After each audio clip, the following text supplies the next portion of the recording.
पसंद नहीं है। वो शुरू से ही आपको और मुझे दूर करना चाहते हैं, मगर कुदरत ने हमारा साथ, हमारी दोस्ती इसी वजह से रखी होगी। मैं ये सोच भी नहीं सकती थी उसकी आधी अधूरी बातें मुझे और परेशानी में डाल देंगी। मैं चुपचाप खामोशी से जाने लगी कि अचानक मुझे पीछे से एक जोरदार आवाज आई। मैंने पलट कर देखा तो मैं चीख पड़ी। मुलाजमा एकदम चकरा कर नीचे जमीन पर गिर पड़ी। वो दर्द से चिल्ला रही थी और फिर वो बेहोश हो गई। मैं भागकर उसके पास गई और उससे कहा कि आंखें खोलो। मैं उसे पुकारती रही मगर उसे बिल्कुल होश नहीं था। मेरा दिल बहुत घबराने लगा। उसकी बूढ़ी और बीमार माँ सोई हुई थी। मैं उसे अस्पताल ले जाने लगी। मुझे बहुत डर भी लग रहा था कि अगर ये बात मेरी माँ और मेरे बाप तक पहुँच गई कि मैं यहाँ आई थी तो वो मुझे जान से मार देंगे। तब अचानक मुझे मेरे कॉलेज के दोस्त का ख्याल आया। वही मेरा दोस्त था जो इस वक्त मेरी मदद कर सकता था। मैंने उसे कॉल की और उसे अस्पताल का बता दिया जहां मैं मुलाजमा को लेकर जा रही थी। जैसे ही मैं अस्पताल पहुंची वहां मेरा दोस्त भी आ गया था। तब जाकर मुझे थोड़ा सुकून आया। मेरा दोस्त मुझसे पूछने लगा कि क्या बात है।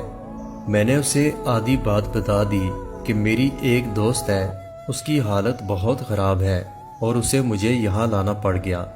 तुम इस वक्त सब संभाल लो, बाकी मैं तुम्हें बाद में सब तफसील से बता दूंगी। हम दोनों ने एक एक डॉक्टर के आगे हाथ पैर जोड़े मगर सभी ने इनकार कर दिया क्योंकि मुलाजमा की हालत बहुत ख़राब थी और कोई डॉक्टर भी उसका केस लेने को तैयार नहीं था। मेरे दोस्त ने अपनी जान पहचान की डॉक्टर को देखा तो शुक्र अदा किया और उससे उसने फौरन बात की। उसने बामुश्किल ये केस ले लिया मगर वही बताया था कि उसकी हालत बहुत ख़राब है, हमें फ़ौरन उसका ऑपरेशन करना होगा, लेकिन इसकी जिम्मेदारी कौन लेगा। मैं और मेरा दोस्त डरने लगे। मैंने डरते हुए कहा, आप कैसे भी करके इस वक्त ये ऑपरेशन कर दें। डॉक्टर कहने लगी, इस लड़की का शोहर कहाँ है जो इनके पेपर पर साइन करेगा। मैं तो चौंक पड़ी, अब इस बच्चे का बाप कहाँ से लाऊं। मगर उस वक्त मेरे दोस्त ने बिना सोचे समझे उन पेपर्स पर साइन कर दिए। हमें उस वक्त सिर्फ मुलाजमा की जान बचानी थी। मुलाजमा ने पहले भी ऑपरेशन से 2 बच्चों को जन्म दिया हुआ था और इस बार भी उसने अपनी जान पर खेलकर 2 जुड़वा बच्चों को जन्म दिया, मगर उसकी हालत बहुत नाजुक थी। वो जिंदगी और मौत से जंग कर रही थी। इसी दौरान मैंने दोस्त को सारी बात बता दी कि सालों पहले उस लड़की की माँ हमारे घर में काम करती थी और फिर वो बीमार रहने लगी। तभी वो अपनी बेटी को हमारे घर काम करने के लिए ले आती। मेरी माँ और अब्बू भी इस पर तरस खाकर इसे पैसे दे दिया करते। दिन यूं ही गुजरते रहे। मेरी और उसकी अच्छी दोस्ती हो गई। हम दोनों साथ में मिलकर हंसी खुशी रहने लगे और मैं कभी कभी उसे अपने घर रोक लिया करती। उसकी मासूम बातें मुझे बेहद अच्छी लगती। और फिर वो 15 बरस की हुई और मैं 20 बरस की हो गई। अब मैं अपनी तालीम पर ज़्यादा तवज्जो देने लगी। मुलाजमा से मेरी मुलाकात बहुत कम हुआ करती। अचानक उन्हीं दिनों मेरी माँ का रवैया इससे बहुत बदल गया। अब वो इसे बिल्कुल भी पसंद नहीं करती और ना ही इसकी मौजूदगी घर में बर्दाश्त करती थी। मगर अपनी माँ की बीमारी के बाद ये हमारे घर में काम करती। मेरे बाप ने इसे काम की इजाज़त दे दी और मेरी माँ खामोश थी, मगर वो मुझे भी बार बार इससे दूरी इख्तियार करने को कहती। और फिर मेरी इस मुलाजमा ने कुछ ऐसे मामलात किए कि सब कुछ बदल गया। वो बिना शोहर के ही हामला हो गई। माँ ने इसे बदकिरदार कहा और इसे घर से निकालने लगी, मगर फिर मुलाजमा के माफ़ी मांगने पर मेरे बाप ने इसे काम पर रख लिया। माँ को इस बात पर बहुत गुस्सा आया। माँ का रवैया अब इसके साथ बहुत बुरा था। मेरे अब्बू उन दिनों शहर से बाहर गए हुए थे, वरना वो होते तो कभी भी इस पर ये जुल्म ना होने देते। اتنی دیر میں ڈاکٹر آ چکی تھی، کہنے لگی اس لڑکی کو ہوش آ گیا، وہ سب سے پہلے اپنی کسی دوست سے ملنا چاہتی ہیں۔ میں ملازمہ سے ملنے اندر چلی گئی۔ اندر جاتے ہی میری آنکھیں پھٹی کی پھٹی رہ گئیں۔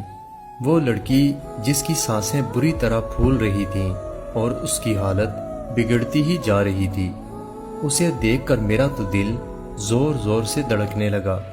وہ شاید اپنی آخری سانسیں لے رہی تھی۔ اس کے پاس زیادہ وقت نہیں تھا، وہ بس کچھ ہی دیر کی مہمان تھی۔ وہ مجھ سے بس اتنا ہی کہہ سکی کہ میرے بچوں کی حفاظت کرنا۔ وہ شخص کون تھا جس نے اس کے ساتھ زیادتی کی اور اتنی کم عمری میں اسے اس حالت تک پہنچا دیا؟ ان آخری لمحات میں میرے اور اس کے بیچ جو کچھ بات چیت ہوئی، اسے سن کر میرے ہوش اڑ گئے۔ اب مجھے سب سمجھ آ گیا۔ بچپن سے ہی اس کے ساتھ میرے گھر میں جو کچھ ہوا، اس کے پیچھے کیا وجہ تھی۔ میری آنکھوں میں آنسو آ گئے۔ میں نے کہا، تم ٹھیک ہو جاؤ، تمہیں کچھ نہیں ہوگا، اور بتاؤ وہ تمہارے پہلے والے 2 جڑواں بچے کہاں ہیں، جلدی بتاؤ۔ ملازمہ نے مجھے اس وقت جو کچھ بتایا، میں سن کر صدمے میں آ گئی۔ میری آنکھوں میں آنسو تھے اور میرا دل چاہ رہا تھا کہ زمین پھٹے اور میں اس میں دفن ہو جاؤں۔ پھر کچھ ہی دیر میں ملازمہ کی آنکھیں بند ہونے لگیں اور دیکھتے ہی دیکھتے وہ ہمیشہ کے لیے ہم سب کو چھوڑ گئی۔ اور جب اس کی ماں کو بیٹی کی موت کا پتہ چلا تو وہ یہ صدمہ برداشت نہ کر سکی اور وہ بھی اس دنیا سے رخصت ہو گئی۔ میں نے اور میرے دوست نے ماں اور بیٹی کی تدفین کروا دی، مگر ملازمہ کی وہ باتیں مجھ پر قیامت ڈھا رہی تھیں۔ میں نے دوست کو ساری تفصیل بتا دی۔ اب وہی ایک انسان جو میری مدد کر سکتا تھا اور سچائی سامنے لا سکتا تھا۔ میں نے اور اس نے مل کر بہت بڑا پلان بنایا اور میڈیا میں یہ خبر عام کر دی کہ ہمارے شہر میں ایک 15 سالہ ملازمہ کے ساتھ ہونے والے ظلم کے خلاف آواز ہم سب کو اٹھانا پڑے گی، تاکہ کبھی بھی کسی کم عمر غریب عورت کے ساتھ یہ ظلم نہ ہو۔ میں نے دوسرے ہی دن دوست کو فون کیا اور سب سے پہلے میں اپنی تائی کے گھر چلی گئی۔ وہاں جاتے ہی میں نے تائی کی بہو سے ملنے کی کوشش کی تو سب ہی حیران ہوئے۔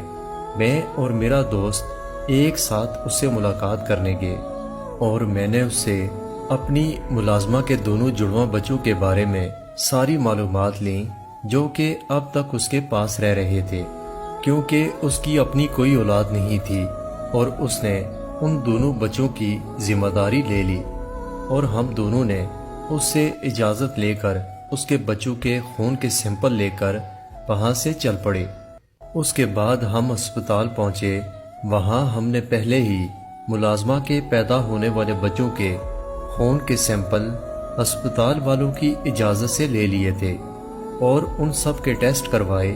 اب انتظار تھا تو صرف ان کی رپورٹس ملنے کا۔ اور دوسری طرف میڈیا نے سبھی چینل پر ملازمہ اور اس کی ماں کے ساتھ ہوئے ظلم کی دھوم مچا رکھی تھی۔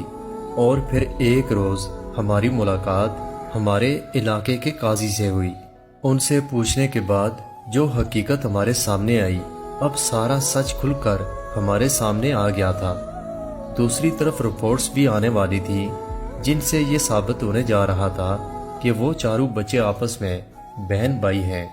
مگر جب حقیقت میڈیا کے سامنے لاتے ہوئے میں نے خود اپنا بیان دیا اور سچائی خود روتے ہوئے بتائی کہ میں اس ملازمہ کی بہت اچھی دوست تھی۔ وہ میرے ساتھ بچپن سے رہ رہی تھی، مگر اس کی ماں کی بیماری کی وجہ سے وہ بہت پریشان تھی اور اسے پیسوں کی سخت ضرورت تھی۔ جب اس بات کا فائدہ اٹھا کر ملازمہ کی خوبصورتی کے پیچھے پاگل ہوئے، اس آدمی نے ملازمہ سے زیادتی کی اور پھر اپنا گناہ چھپانے کے لیے زبردستی اس سے نکاح کر لیا۔ اور جب اس نے ایک ساتھ 2 بچوں کو جنم دیا تو بدنامی کے ڈر سے اس آدمی نے سارا الزام اس لڑکی اور اپنے ہی گھر کے کسی ملازم کے سر لگا دیا تاکہ معاملہ رفع دفع ہو جائے، اور وہ آدمی کوئی اور نہیں، میرا اپنا سگا باپ تھا۔